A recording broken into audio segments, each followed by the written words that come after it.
Our fourth category tonight is the medical category, and this is the president of Health Partners International since 1995. He was a railway man, high-ranking official. After 4 decades in that industry, was home and cool and ready to enjoy himself.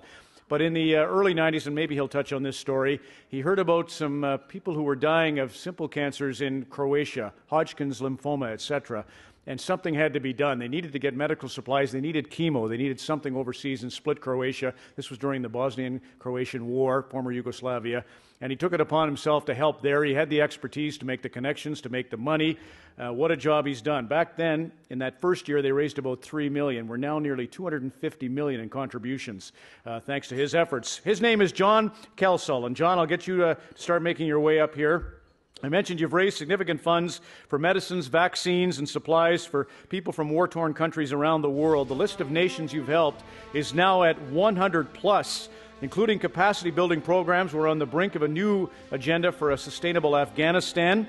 Health Partners International has allowed Veahavta to leverage their donor funds to achieve the maximum impact. So if you want to feel like a million, here's your man, John Kelsall.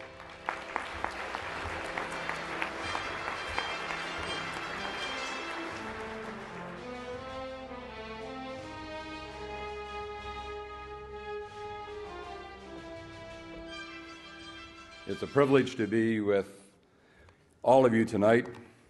My good friend Avram, who I met many years ago. I love a man of vision, a man who operates outside the box, and I saw that all in Avram. And it's coming income tax time to the end of the year, and I can't think of a better organization to donate to than Veahavta. And if you have a few cents left, you can donate to us. Just kidding. I want to thank you, Avram, and for the board for the work that you do in repairing the world. You need to know that our motto is healing a hurting world. So together with Veahavta, we are working together for a common goal. In fact, we have now distributed $280 million worth of medical aid, wholesale value, to 160 countries of the world. And you need to know that these are all donations made by Canada's healthcare industry from all sectors, including many of our generic friends, the research-based companies, the biotech, hospital medical supply people, and other sectors. I must say that as I think of the work with Veahavta, I think of the Tehillim in chapter 133, where David said, "Behold, how good and how pleasant it is for brothers also to dwell together in unity." And I feel very much a sense of unity with you tonight.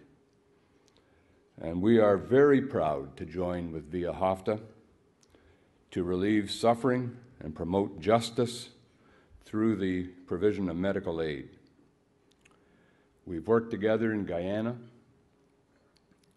Also in Guyana, you remember the terrible flooding? Veahavta distributed over $3 million of medical aid to the flood victims in Veahavta. We worked with them in Zimbabwe, shipping that container you saw there with a bicycle at the end of it.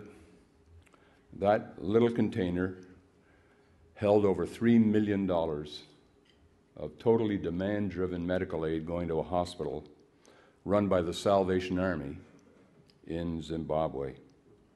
We've worked together in Argentina. And so it's been a great privilege for me and for HPIC to work with Veahavta for God and for a hurting, broken world.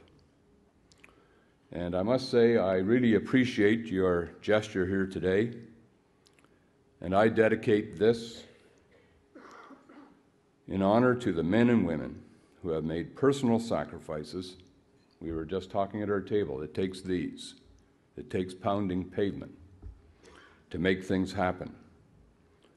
And it is a thrill to work with Avram, Joffrey, and the team at Veahavta to offer medical care to people in need.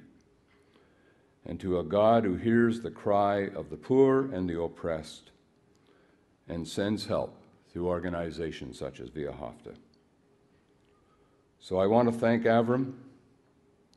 He's a dear brother, and I thank you, my brothers and sisters in Veahavta.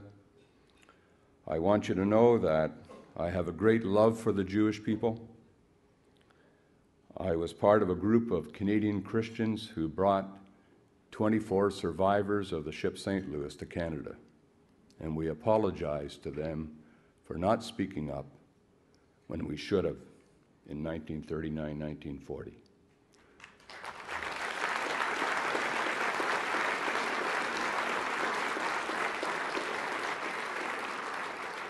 So I want you to know I love you, and I love your country. In fact, you'll be interested to know that on Tuesday, without even knowing this was going to take place tonight, my wife and I are leaving for a holiday trip in Israel. God bless you.